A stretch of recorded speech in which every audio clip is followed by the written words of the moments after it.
Hello, help keep these videos free, current, and available for every student. Consider supporting by scanning the QR code to contribute. Any amount helps. Thank you. First, a quick gut check. Form 4 is required when your research involves human participants and is being done at school, home, or in the community, not at a regulated research institution like a university or hospital. If your work is at a regulated institution, you'll use that institution's IRB approval instead. Either way, approval has to happen before you recruit or collect any data. Now let's complete the student section together. Start with your name, project title, and your adult sponsor's contact info.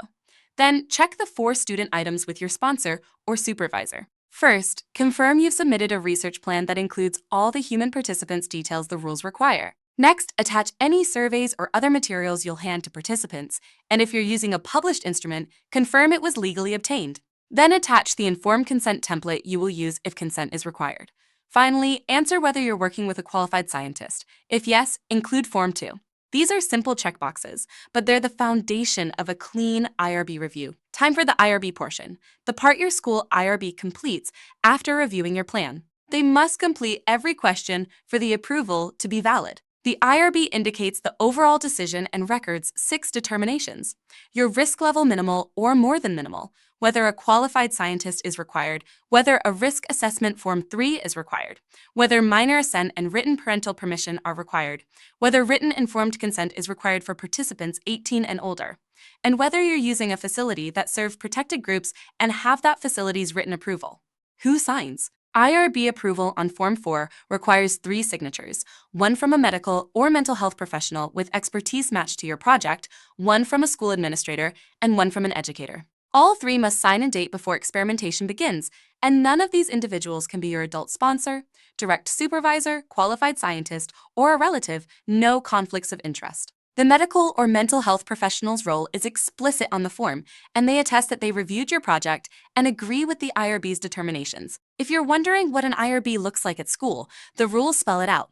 It includes at least 3 people: an educator, not your adult sponsor, a school administrator, and a medical or mental health professional who can evaluate the physical or psychological risks in your study. If a specific expert isn't available locally, the IRB can document advice from an outside expert and attach that documentation to Form 4. A few practical tips while you prep your consent materials. If minors are involved, IRB approval will typically require minor assent plus written parental permission. It is important to note here that participant students that are 18 but attending school are considered minors, and written parent permission is required for them. For adults, written consent may or may not be required, depending on risk and anonymity. The IRB will mark that on Form 4. Keep signed consents organized. When written documentation is required, the researcher keeps the originals. And if parental permission is needed for a survey, the survey must be attached to that permission form so parents can see exactly what's being asked. 2 more quick success notes. First, the IRB may require a risk assessment Form 3 and will check that box on Form 4.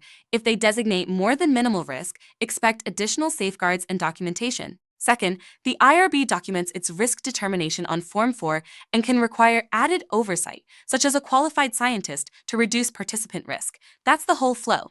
You complete the student checklist and attachments upfront, your IRB reviews the plan, records those 6 decisions, and all 3 members sign and date before you start. If your project is at a regulated research institution, you swap in the institution's IRB approval instead of Form 4. Follow these steps, and you'll have a clean, compliant approval ready for your project.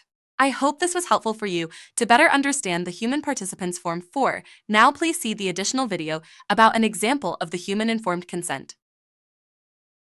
Remember, help keep these resources free, current, and available for every student. Consider supporting by scanning the QR code to contribute. Any amount helps. Thank you.